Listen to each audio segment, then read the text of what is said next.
Okay.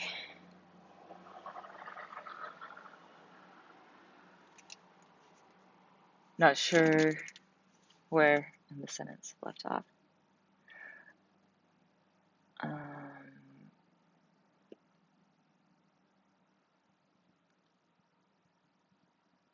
Born near the equator and gathered on his southern travels. Years earlier, one of his brood had almost mauled my then 4-year-old son and me while we were irrigating the apricots. Carrot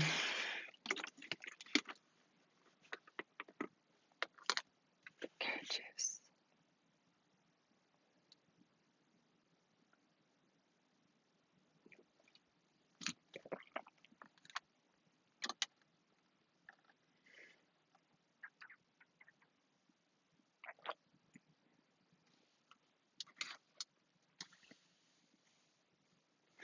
Now I moved away out of the barren apricot trees, and on this May day caught a glimpse of the year-old Holiday Inn, a mile or so distant on the horizon. Nearby, the rotating propeller blade of the fake windmill, a local travel lodge, restaurant, amusement complex came in and out of view. Over there, the food and sundries were cheap, accessible, and clean.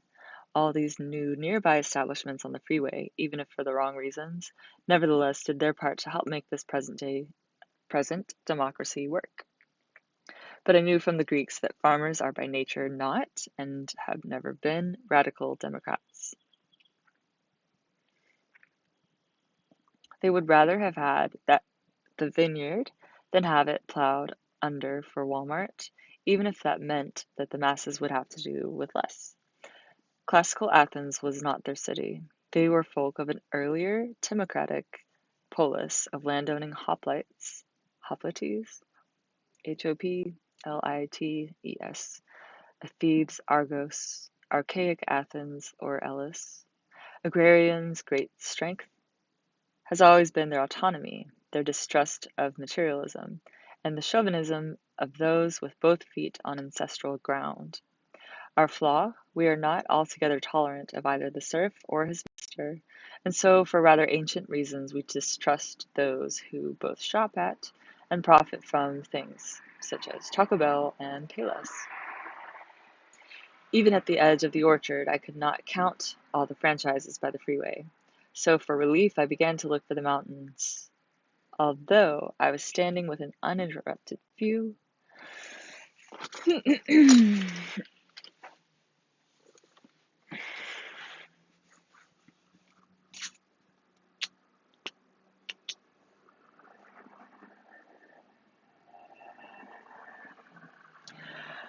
although I was standing with an uninterrupted view of the Sierra only 30 miles away, the avenue that dissects our farm and is aligned perfectly with Mount Whitney is called Mountain View. The valley smog made all beyond the apricots murky. With a view like that, one can both imagine away the smog and remember one's childhood. With snow like that only a day's hike from this farm, no wonder my great-grandparents and their parents, 130 years ago, came to homestead this spot. By then it had been one morning enough of looking at commercial democracy, of pondering outlaw dogs and ersatz windmills, and the new edge city on the freeway. I walked back west, toward home among the safety and familiarity of our land. Our high school crony, Roman Orozco, once the feared bouncer at the local pool hall, now 50-ish, obese, and diabetic, was spraying cryolite mixed with liquid sulfur on the vines. I thought I sniffed. Miticide mixed in too. You working or still playing with the books? He screamed over the screeching agitator as he made the turn into the next vine road. I have a book light.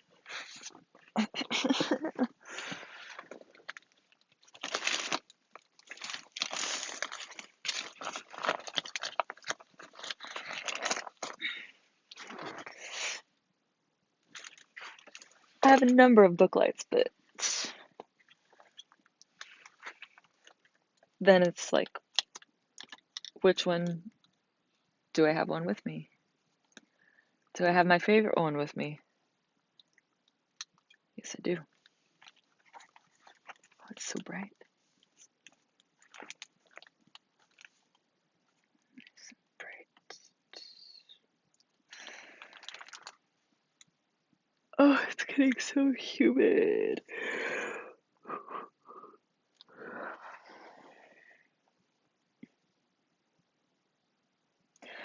As he made the turn into the next vine row, and then he was gone. Swallowed up, he was in a cloud of white cryolite mist.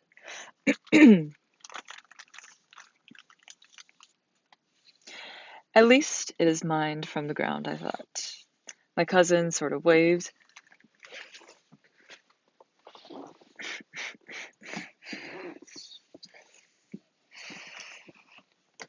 Yep.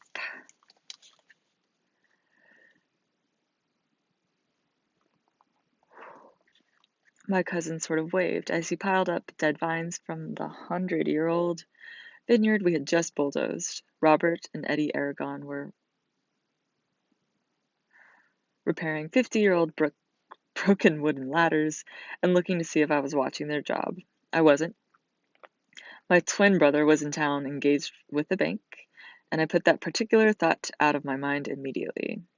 I made my way home through the adjoining orchard of peaches, but I started to become further annoyed when I spotted, in this grove, gopher mounds, crows in the canopy above, sap oozing from the gummosis of the trunk at my left, curl fungus on the peach leaves, even soiled tissue paper, and feces from the undocumented workers of a neighboring truck farmer, Cruz Franco, who was either too cheap, too mean, or too stupid to provide a bathroom for his workers.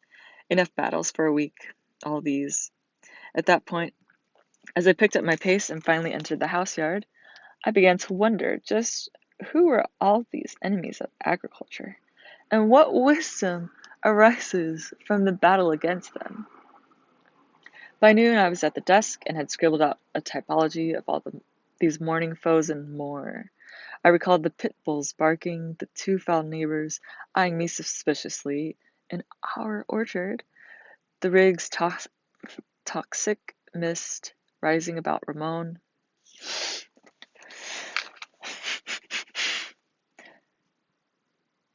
Allergies.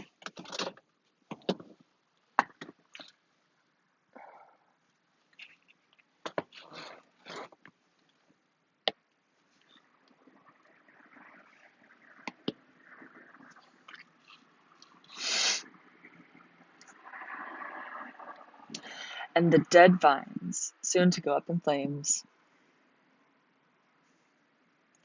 Oh, and the feces and oozing sap too. In minutes, playing with books or not, I had catalogued quite enough worries to write a proper letter of explication and warning to you, reader. I also checked the letters of Mr. Crevecoeur,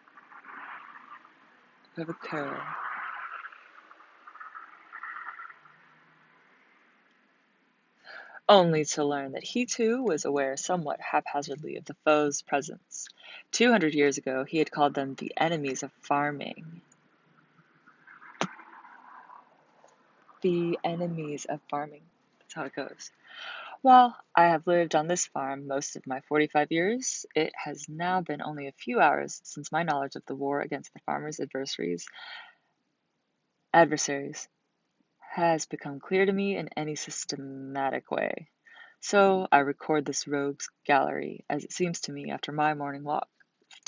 If the enemies of agriculture will always be those that appeared to me beneath our orchards and in our vineyard in May, I must present them for you now. Know their danger in advance. Dangers. Know their dangers in advance, reader. All you who have no farm to teach you should realize that these adversaries are among you too right now. The appearance of the soil, the vine, and the tree seem to remain the same each generation on a farm. The enemies of agriculture and man's counter response to them, I know, do not. Ostensibly, with the rise of technology, the American farmer can gain the upper hand over those who would take his fruits. Ostensibly, Yeah, he used it twice. Ostensibly, if the fight were solely against the unchanging bug or rodent of the ages. In reality, the farmer's more clever adversaries themselves mutate. Old enemies with new faces ensure that the war against the food producer goes on with stroke and counterstroke as it always has, though now in more complex and difficult terrain. Otherwise, old Theophrastus of Lesbos would have saved us long ago, with his brilliant 2,400-year-old treatises of warning about those who suck, eat, rot, and tear the life out of the farmer. Agriculture, I think, will always be war. At the conflict's most dramatic, during an unseasonable storm or foreclosure warning, the agrarian fight becomes real bloodletting, a brutal, horrific, yet sometimes heroic experience. But most conflict and disaster on the farm is not so dramatic. Too often it is a struggle of a different kind. Hesiod's less romantic, more mundane sort that kills more slowly. Family squabbles, poor prices, bad decisions, missed sprays, wrong fertilizers, the rural counterpart to suburban desolation.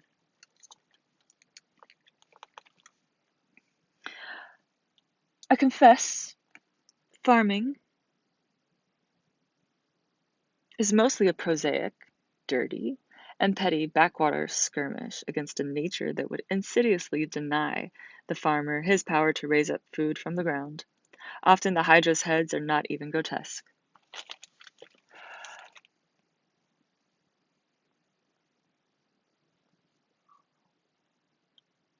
Happy trees.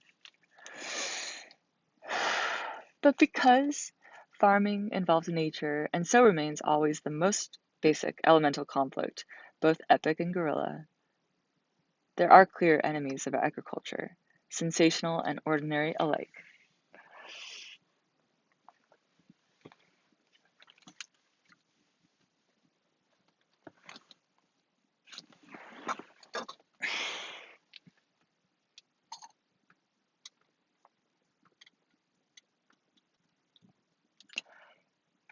My back will almost pop.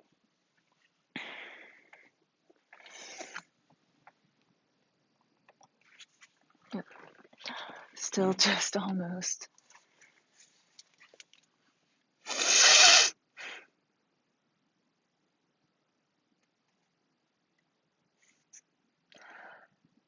Sensational and ordinary alike. From their destruction accrues a larger, precious knowledge for the rest of us about whom to fear. This wisdom is not to be found elsewhere.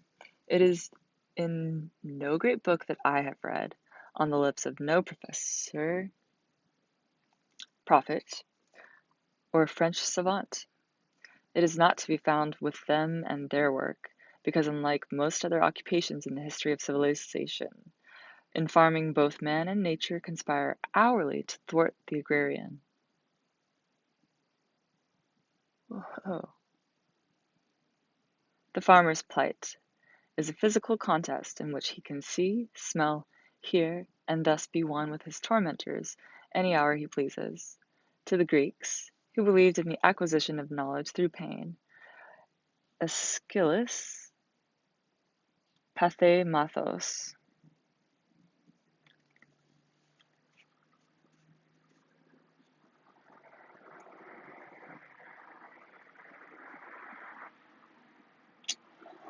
Farming accordingly became, in Xenophon's words, the best tester of good and bad men, the clearest mechanism known to teach the man of the polis the properly tragic view of the universe. When your raisins are ruined in an hour, your pears rotted by coddling moths, you indeed understand that we do fail. There are no second chances, and the race does not always go to the swift. So Virgil glumly wrote of the farmer's travail that it is a law of nature that makes all things go to the bad, to lose ground, and to fall away. To understand us, you must learn, as we have, the potency of our enemies, as Mr. Crèvecoeur put it.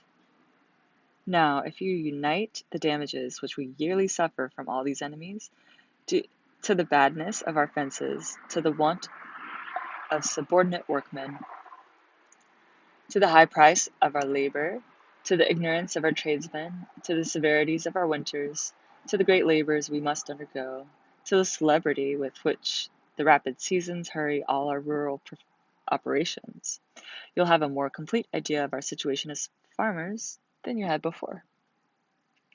That's top of page 49.